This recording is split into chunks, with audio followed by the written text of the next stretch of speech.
탄핵 심판이 시작된 이후 처음으로 윤석열 대통령 측이 비상계엄에 대한 입장을 말했습니다.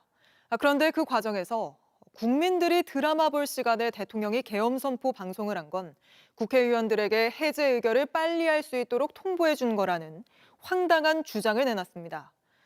또 새롭게 변호인단에 합류한 전직 헌법재판관은 헌재가 능력도 정보도 없다는 식의 발언도 했습니다. 김태영 기자입니다.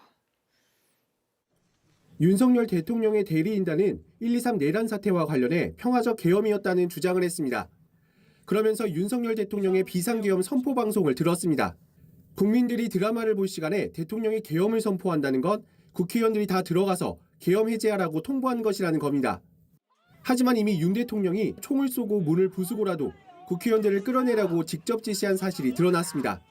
헌법재판소와 법원이 비상계엄의 정당성을 판단할 능력이 없다는 주장도 했습니다.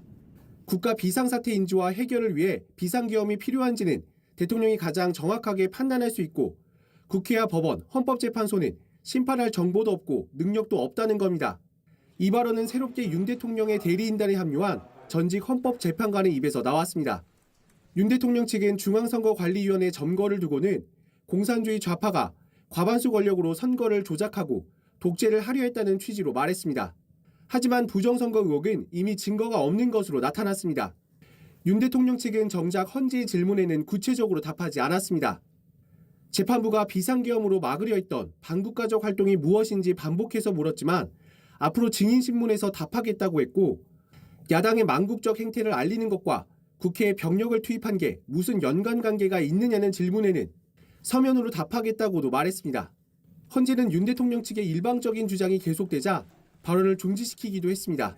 JTBC 김태영입니다. JTBC 뉴스를 시청해 주셔서 고맙습니다. 저희는 저녁 6시 30분 뉴스룸에서 뵙겠습니다.